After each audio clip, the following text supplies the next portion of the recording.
Okay, so what we need to do now is we need to make our Kelly Clock armour, our Ned Kelly armour, and this is the material we use for that. This is tin plated sheet steel. Okay, it's very shiny, it's also very thin and very sharp. So you've got to be careful with this material, because if you're not, you will cut yourself. Okay, there are quite a few cuts I get every semester from this particular material. This here is our template for our Kelly Clock. What we're going to do is we're going to stick that onto there, drill all those holes, and then cut out all those shapes. So what we use to stick it on is just a simple glue stick, okay, and just spread that onto your sheet steel.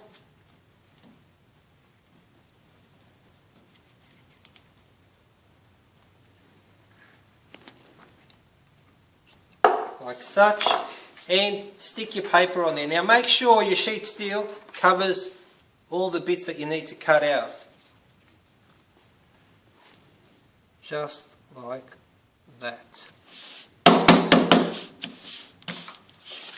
You can fold the ends over if you like.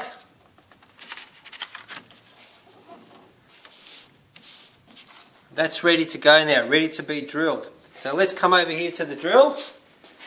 Already got it prepared for drilling these holes. Make sure you put your safety glasses on.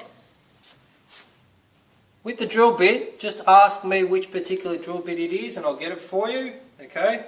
Switch it on and just drill all the little holes.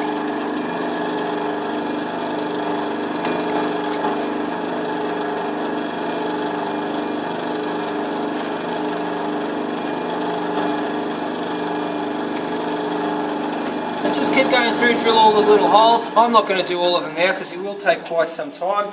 When you've done all the small holes, what we're going to do is we're going to drill that big hole there, and that is where the clock mechanism is going through. Now, if you're going to put the clock mechanism through, you do need that hole. However, if you're not going to get the clock, okay, then you don't need to drill that big hole. Of course, I like everyone to get the clock because it is called a Ned Kelly clock, not just a Ned Kelly chunk of wood. Made that one up, Mr. Travis. Ho, ho, ho, ho, ho. So, we get our big drill, put it in there. Tighten it up. Now, the thing you have to remember with this big drill is this will grab the sheet metal and it will do that to it, and it might do that to it and throw it around. So, what you don't want to do is you don't want to be holding it with your hands if that happens, because it might cut your hands. Hold it with a pair of long nose pliers. That way your hands are well away from it. If it does throw around a little bit, it's not going to cut you. Switch it on. You need to hold it fairly tight with the pliers.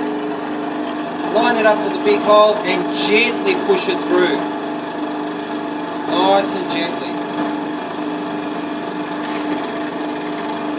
And that wasn't too bad because I was going quite gently. It didn't jump around too much. Just be prepared in case it does jump around. So there we go. We've got our holes. Okay, I will drill all those later on. What you will find is each of your holes will have a bit of a sharp bit hanging out the back of it. That's called a burr. And what we want to do is we want to get rid of those burrs, because the person who's most likely to cut themselves on the burrs is you, because this is your material and you're going to be using it. So to get rid of the burrs, what we do is just lay it down flat, grab yourself a file, just file over it, nice and easy, until you get rid of those really sharp bits. Okay, when we've drilled all those holes, gotten rid of our burrs, then we're ready to cut it out.